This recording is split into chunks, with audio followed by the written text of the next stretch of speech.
All right, let's just dive right into this explainer. Today we're exploring a seriously fascinating metaphorical fable about something we all deal with. It's a completely universal human problem: critics and detractors. If you've ever felt totally weighed down by negative voices, or maybe misunderstood by your peers, or just unfairly targeted by people who seem to literally exist just to bring you down, well, you're absolutely in the right place. We're going to unpack this brilliant piece of wisdom derived from nature itself.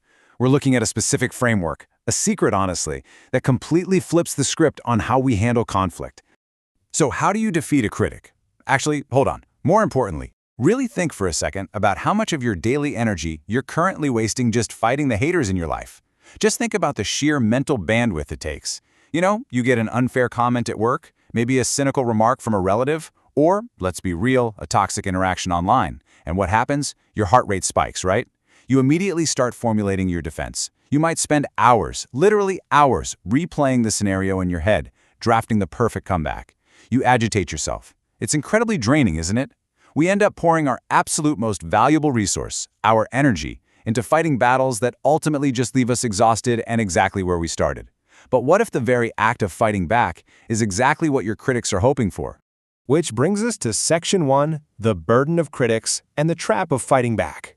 You see, it's this deeply ingrained human instinct to defend ourselves when we're attacked.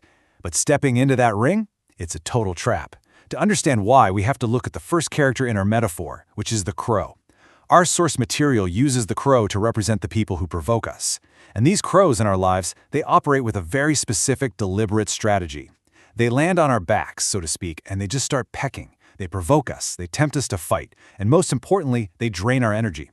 The crow absolutely knows it can't overpower you in a fair head-to-head match, so its entire goal is just disruption. It wants to bring you down to its level.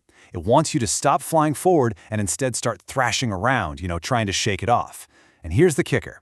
When you engage with the crow, when you start defending and arguing and fighting, you're playing its game. You are wasting the exact energy you need to move your own life forward.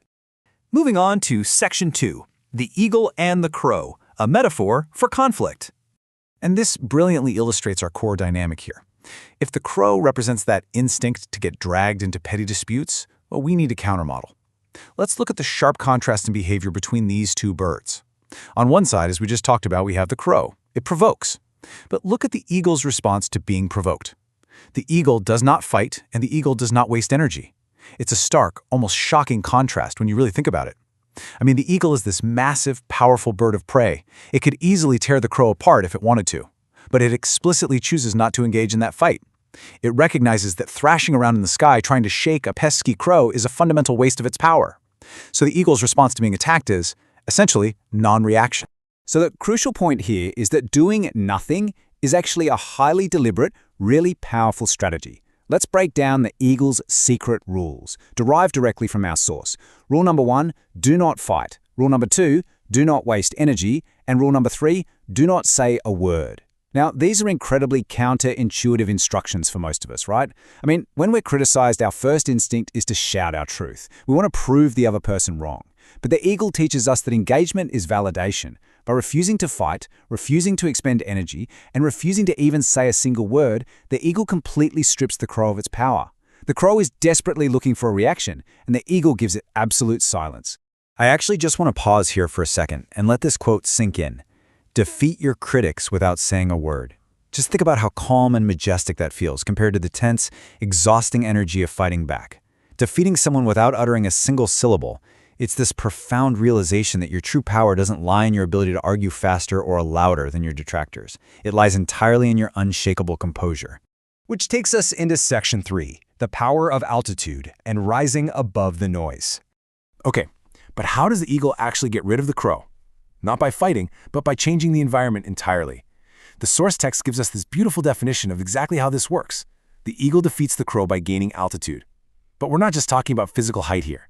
The text specifically notes that this is an elevation achieved through faith. So let's micro-dissect this for a moment. What does it actually mean to gain altitude through faith to escape critics? Well, it means you elevate your mindset. You elevate your belief in your own path, your own mission, and your own self-worth. While the crow is busy pecking at your back, you focus entirely upward. You just trust the process. You put your faith in your higher purpose rather than getting dragged down into that mud of insecurity and doubt that the critic wants you to wallow in. Let's move to this and see how it builds into a complete mental framework.